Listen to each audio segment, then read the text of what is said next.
Utilizing AI in the best way possible, then you're really going to fall behind. One of the biggest things for any aspiring founder is focus on why you do something. And for me and Ben, it was always about climate. And we didn't care about working 16 hours a day. And meeting investors is about you're giving them the opportunity to invest in you as much as they're investing in you. So you can speak to people, find out from speaking to investors what it takes to get an investment from them.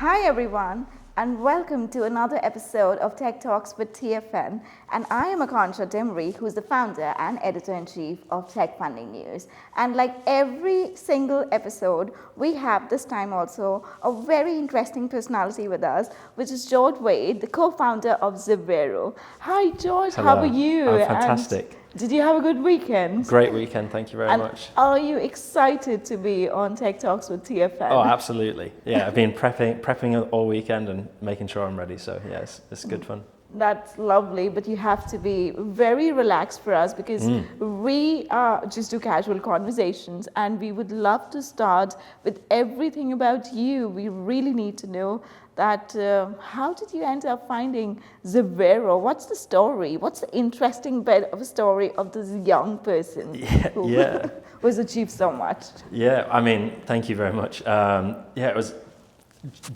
quite an interesting story because I think it came together very nicely. So myself, I was working for a technology company, waste technology specifically, so at university.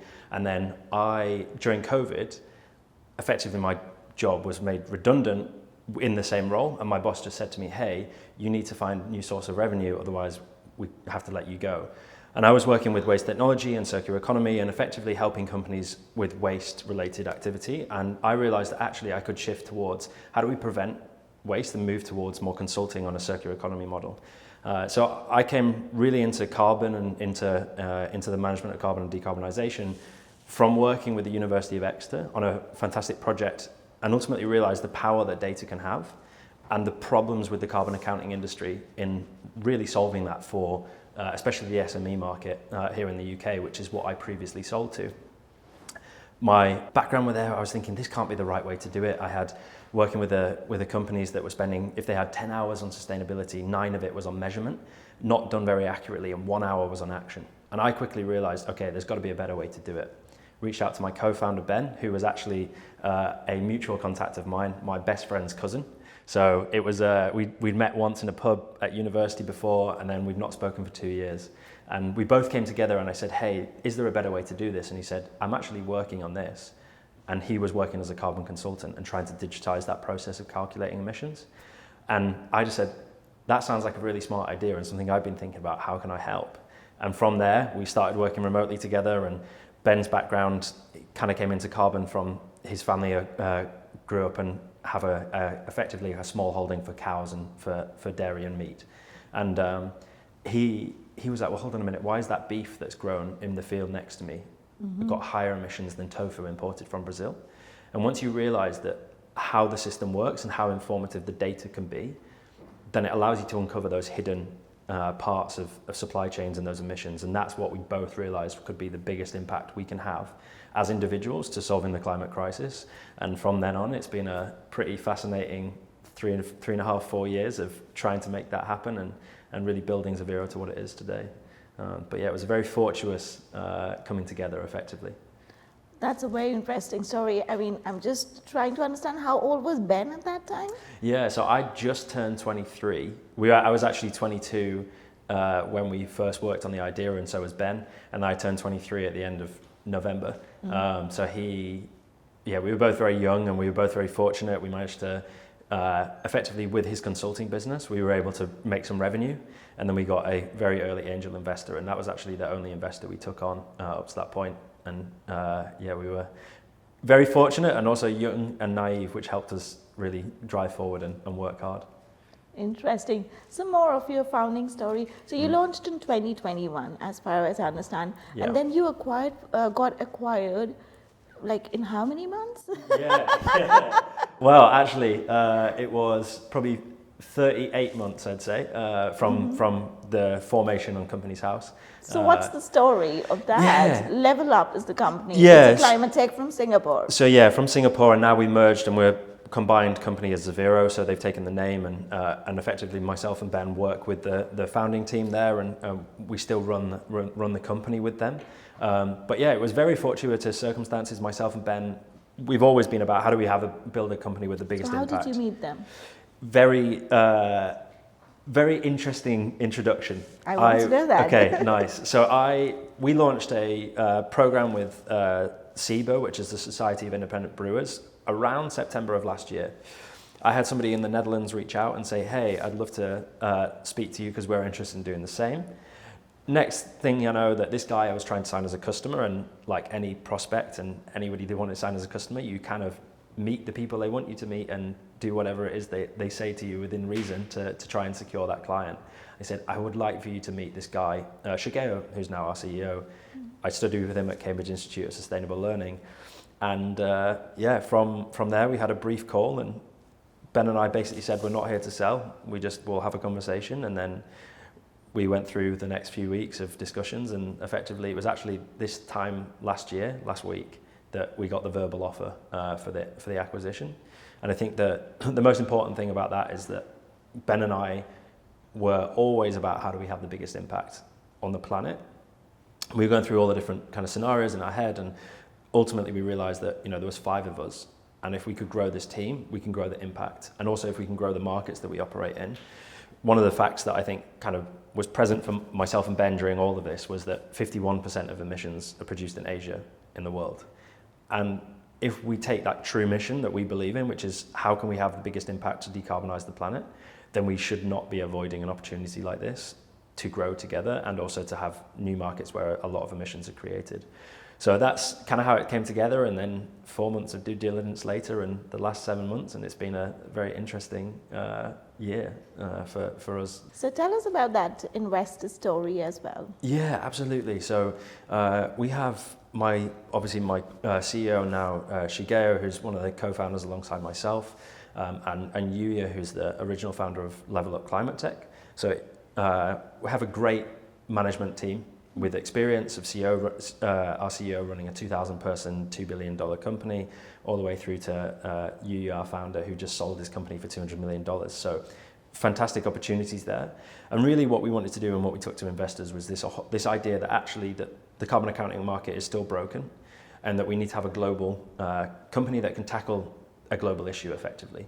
So that's kind of the story that we were telling, alongside the traction that we've built and the great customers, and how we can use that to our advantage as we scale across the world. But yeah, it was very exciting, and thank you obviously for covering it as well. Yeah, we did the exclusive. So George, I also want to know about how does Zevero work, because you are helping companies achieve net zero. Mm-hmm. So I just want to understand, as a layman's person, how would you describe that? Yeah, absolutely. So effectively what we do is we measure measure, reduce and report on emissions is what we do with the platform, with the key part being on reduction. So in terms of layman terms, if we think about it as in the same way you have financial accounting that tells you what your income is and what your costs are, we effectively do the kind of similar for a business. So let's say, for example, we take a drinks brand and you've got a can. We're effectively measuring the emissions from that can, from the ingredients, from the packaging. So we're understanding everything that happens within their supply chain, their operations of how that drink is made and the energy that goes into that, but also what happens downstream to the customers as well. So it's effectively saying, I've just bought a drink, or I've just bought a product or purchased a service. What's the impact of it? And what we do is we make that visible and that impact of that product or service visible, which is a challenging feat sometimes, but at the same time, it's also quite simple. I know, and there could be a lot of challenges, right, in that case. So what are the ones which you really focus on, and how do you solve them? Yeah, I mean, I guess the way that we always look at it is there are 2 major challenges with carbon accounting and effectively with measuring emissions and decarbonizing. And one of them, so if we take from this side, is actually getting the data from a customer. So within carbon accounting and with the carbon management industry, there is massive challenges for, you think about big organizations like a supermarket, they've got tens of thousands of products on their shelves and their supply chains are really complex. So actually getting the data of what ingredients they purchased and where they've come from and things like that is one challenge. Now we solve that in a really, really efficient way by integrating with their ERP systems or with their accounting software. And ultimately what that means is that we're able to get that data in a seamless way. And if we think about that whole idea of taking, instead of 10 hours being 9 hours being on measurement, and we have 1 hour on measurement and 9 hours in action, that solves that data collection issue. And then the other challenge that we have is you can have all this data, but then you've got to try and work out what to do with it. So you've got to calculate emissions in the most accurate way. But then you've also got to say, okay, beyond the calculation, how do we help people reduce their emissions? And how do you take this data and the insight into something which is actionable for companies to do, rather than just saying, hey, here's a dashboard, congratulations. It's actually, okay, here's what the data says, here's how we can help. So those two challenges are really the main issues that we deal with. And for our customers, there's a lot of other challenges that comes with changing supply chains and changing processes. But for us, those are the two that we grapple with. And I think we do a really good job of solving. So you're basically providing a streamlined SaaS platform to all the companies so that they can just put their data and then figure out that how they can be net zero. And also, how are you different from your competitors? Yeah, and sure. And just actually to go back on that, I think one thing that's really important is that we combine the software services with advisory and experts. So carbon accounting and decarbonization is a really complex process. And it's just the same way that if you purchase something like Zero, you wouldn't then run it yourself. You'd have an accountant and you'd work with a team or finance team. Now, most companies don't have sustainability teams. So that's where we're almost working with them as that external experts, so that we can combine the best of technology and the best of the expertise on decarbonisation. So just to answer that question first. And then on that differentiation piece from competitors. So carbon accounting market is busy. There is a lot of people, and there's a lot of people doing fantastic things. And ultimately we all share this same mission of how do we help companies decarbonise. I think in terms of differentiation, there's a few different ways that we can do that. We're one of the only companies that can operate on a global level. So we can translate into different languages. We recently, effectively, we're working in Japan. Japan, the majority of people don't speak English. So we have a full version of the platform now, which is in Japanese. So we can take that really complex and data and inputs and translate from one language to another. So it solves that data collection issue. And then also in terms of where we differentiate on the product is really on that decarbonisation piece and ultimately embedding the AI calculations and decarbonisation, so that we don't just go, here is your numbers, here's your report, we'll see you in a year. But it's actually, okay, here's how we can help you and here's how you can make those changes. Because at the end of the day, we want to work with a client until 2030, 2040, 2050. And in order to do that, we need to have a real actionable insights across that whole timeline to help them. But yeah, I think that the final thing is really the industry focus and ultimately allowing, when you are calculating emissions, you have to understand the industries that you're working with. We work with some fantastic consumer goods companies around the world, and we also work with some great creative agencies and offices. And once we understand really the market and really understand their operating model and how that works, we can give really, really detailed and much more accurate insights into how you decarbonize and what that looks like. So I think that those key points of being global, fixing a global issue, supply chains around the world, having the combination of the advisory and of the technology is crucial. And then also going beyond just measurement and reporting into the decarbonization is really where the differentiators are. But it also depends on the industry, and there's fantastic companies in tackling different industries' challenges as well. Got it. So who are your clients? Yeah, absolutely. Well, first and foremost, we have clients around the world now, which is incredibly exciting, although actually sometimes problematic for my time zone and my calendar going from 6 or 7 in the morning to 11 p.m. at night. But we have clients the likes of a lot of drinks brands here in the UK, so some massive challenger brands like Jubel, Moth, Nice Drinks. But then we've also got clients that have global operations. So we've got sake brands in Japan. We've got a creative agency, one of the largest in the world, in Wyden and Kennedy. And we work with fantastic companies that are growing at that like Series C stage within people like Waterdrop as well. So it's a real mix of clients, but really, really focused on that consumer goods where we know that we can solve the challenge really well. But yeah, we've got fantastic people that we get to work with, which is awesome. That's interesting because there is so much advisory and consultancy you're providing, and also you're working with Asia Pacific market also now. So are you more? You said you're global, so your clients are basically in UK, Asia, and also Europe. And are you planning to move to US as well? Yeah, so we have clients across the world: Australia, Japan, Singapore, the UK, Europe, and North America. So, and actually the companies that we work with operate across 20 plus countries as well. So we have good insight into everywhere from, India to areas of South America and North America as well. So for us, the North American region is a big expansion opportunity, and one actually that we are seeing a lot of interest from at the moment. And I have some really exciting deals in the pipeline that are from North America. So I'm excited about the journey that they're on.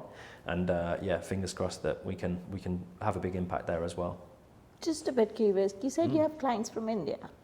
Clients with operations in India. That's what I thought. Okay. Yeah. And also, I want to understand: is there AI somewhere that you're buzzing on? Yeah, of course. I think in today's world, if you're not utilizing AI in the best way possible, then you're really going to fall behind. So we have it across a number of different ways. One is on the calculation piece.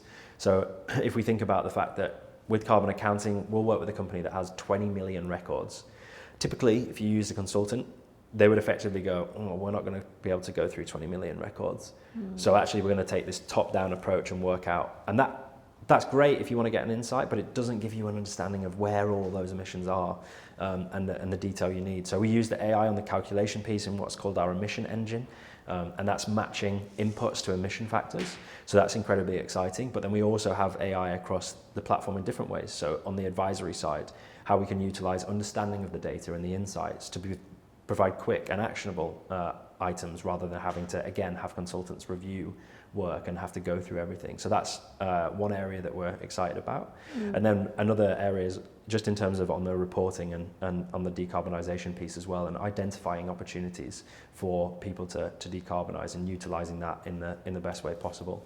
I think the way that we almost think about it is that if you have almost like an AI analyst for your carbon emissions, that's the calculation piece. If you have one for the advisory piece, and you have one for almost like the sustainability manager and policy piece, so you can really understand everything from the calculation, the decarbonisation, and the reporting, and how we can utilise artificial intelligence to be able to speed up that process and help companies ultimately to be able to quickly understand where they're at, understand what they need to do to reduce their emissions, and then have a plan to do that. It's exciting, the changes that have happened in the last year for everyone, but especially in climate and the impact that can have on helping companies get there faster is great. Got it. And coming back to your investment, how are you planning to use it, the latest one? Yeah, absolutely. I mean, in terms of the investment, it's very much about continuing to grow the company, and we've put a fantastic team of people in place across Japan and the UK, Singapore, and North America. So we're really on leveraging the people within the company and building out from there. So that's going to be a key piece. Obviously, investment in technology is always going to be the case. So we've got a lot of different ways that we're doing that. But from our side, it's really about investing in the people and investing in the changing market. And the one thing with carbon accounting and with sustainability is it's ever changing. So one of the areas that we're almost quite passionate about going into 2025 is we've recently signed a deal with a company, an organization called A-Star, which is kind of in Singapore. It's an institute for technology, and we're working with them on a life cycle assessment and product carbon footprint platform. So that's a very exciting opportunity that we've already been working through, but we'll be properly running and executing on into 2025. Yeah, lots of problems to solve and lots of great people now to help us solve them, which is the best part of raising money, I think. Great. Talking about people, how big is your team?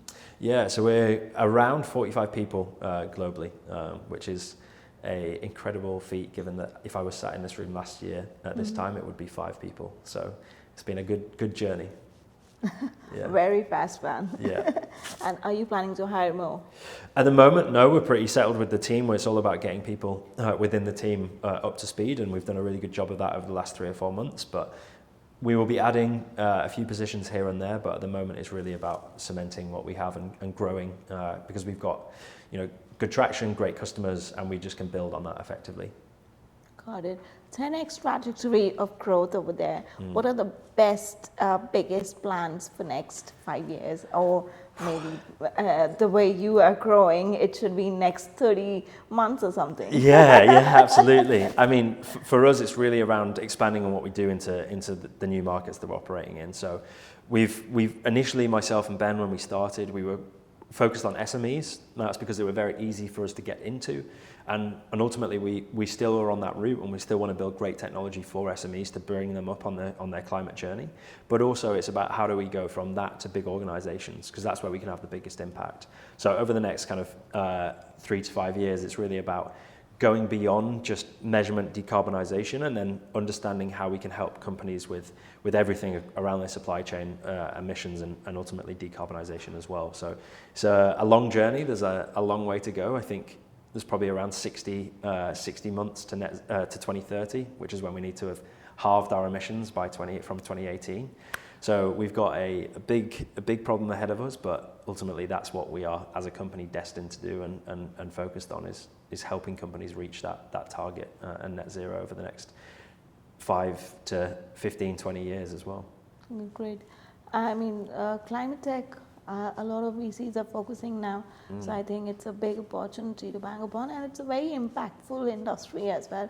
It's important at this hour, especially if we can use AI to solve the biggest problems, which are bigger than what we have around us physically. But fundraising is very tough right now. Yep. I mean, the climate has been so tough. So what is your advice for the aspiring founders in climate tech who are looking for funding? Yeah, I think probably separate those two out in terms of the aspiring founders. I'm still in that category because I'm still very much on the founding journey. And one thing that we did really well before we were acquired was that we were really focused on how to win customers, because we knew that with customers, we don't dilute our equity. With customers, we have a business model that can work. So myself and Ben got to the point that we were break even, and we were running a business and focusing on our customers, because that's the most important thing. So I'd say that one of the biggest things for any aspiring founder is focus on why you do something. And for me and Ben, it was always about climate, and we didn't care about working 16 hours a day, and still don't if that's the case that we're working on this big mission. So I'd say be motivated as to why, and then also that don't just think that raising $1 million, $2 million, £3 million pound round is going to be the ticket to success. It's actually, investors want to see what you've done. So don't spend your time focused on raising investment if you can spend that time on building a business effectively. So I think that's the most important thing. And then following grants and opportunities, we worked with the Innovate UK, and we got some fantastic opportunities for grant funding and things like that. So I think there's always opportunities for non-equity investment and bootstrapping and things like that. And then from there, in terms of if you think about climate tech, I think that there is, again, it's a complex market. I think there is opportunity there for founders and for companies that have a key mission and also have great traction. So I think for me, it really comes down to that fundamentals of why are you doing something, what's the journey that you're on, and how do you showcase that this is something that people want to buy? Because I think that whilst the funding landscape is challenging, it's not challenging if you have a product that's worth investing in. And there's a really good opportunity now for climate tech founders and for founders generally to really outline what it is about their business that's going to be successful. And ultimately doing that through showing that traction and raising money comes off the back of that, but it often doesn't come first effectively. Innovate UK, you said. Could you tell our listeners and viewers that how did you meet them? How can they meet them? Investors? Yeah. Yeah, I think it's about almost putting yourself out there. I mean, our founding story was, I was very, very fortunate. I was actually house sitting for a friend's family friend, and that was my original investor. So I think the reason why he invested in us in the first place, because he could see the passion and he could see the opportunity. So I think that you're not going to find investors sat in an office or sat in your bedroom behind a computer. Actually, the way you're going to find them is by going to events and being part of communities where people are. And ultimately, that's the sign of a good founder, I think, is someone that can step outside of a room and be comfortable, whether they're with 100 VCs or whether they're with 100 customers, or actually they're with people that they might want to hire. So I'd say from my side, meeting VCs and meeting investors is really about perseverance, as is with every founder, and it's about putting yourself in the right places. And I think that those right places can be a number of different things, but there's so many investors that have capital that want to deploy, and there are so many great companies that are being built. So you just have to believe in yourself that meeting investors is about you're giving them the opportunity to invest in you as much as they're investing in you. So you can speak to people, find out from speaking to investors what it takes to get an investment from them. And I think I always finish any investment call that I have with, here's where and say for example, someone wasn't interested in investing us, I would say to them, what would it take for us to show you over the next 6 months what success would look like? Or is there a metric at which you would start to take us properly, or you'd start to look at us differently?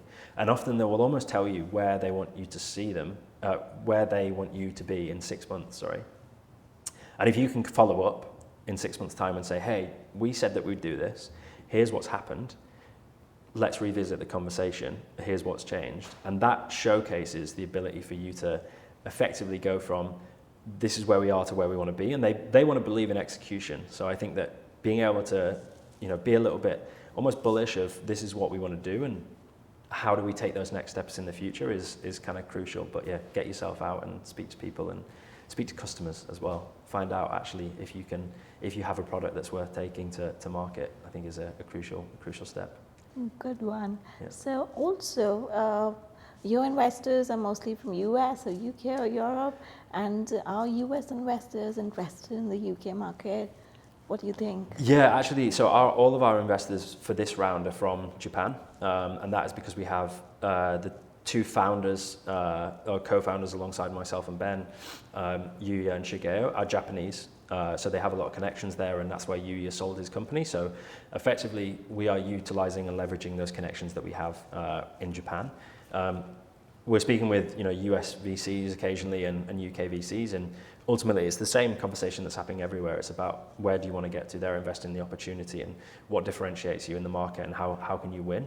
And it's never a fun conversation sometimes with investors, but I think that it can also help you refine your position really well as well. But yeah, I would always say the most important people in any company are the team and the customers that you have as well, because they're the bits that will get you the investors, not the other way around, I guess. That's so true.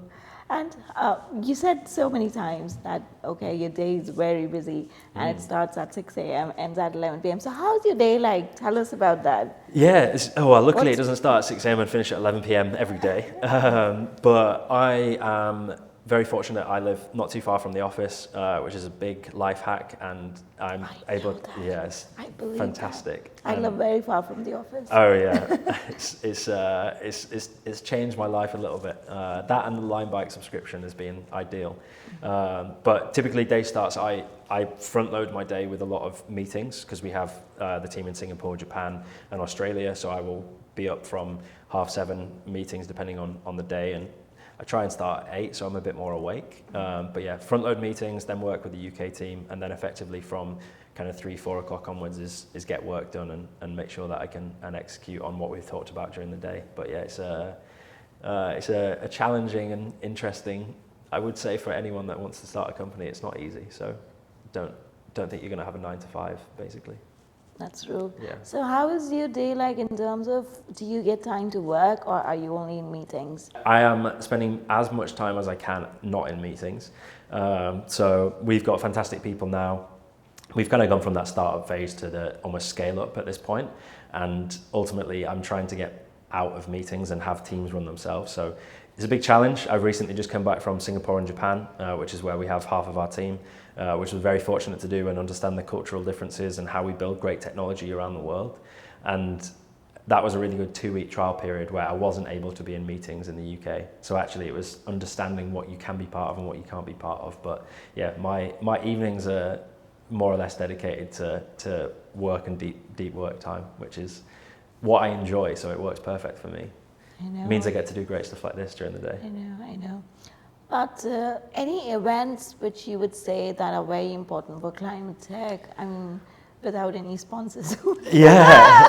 Yeah. Just for people who are working something, because there are a lot of readers which ask us that which events we should attend if we are in climate tech. So what are the ones which are on your radar? Yeah, I've just come back from Blue Earth Summit, which I think is good. It's a combination of a little bit climate tech and a little bit more consumer-facing technology, but that's just good to get a lay of the land and ecosystem and realize why we do what we do. I think one thing I would say, and this is not necessarily controversial, but it's my opinion, it's what's worked, is I spend my time at events where my customers are, because that's where I'm a salesperson, and I want to spend time at the office to go and speak to people that I can sell to and that I can learn from. So I'd say it's less around climate tech, but let's say, for example, for us, I would go to a consumer goods based event, and I would go and speak to the stand holders, and I'd speak to people there and get their knowledge and understanding.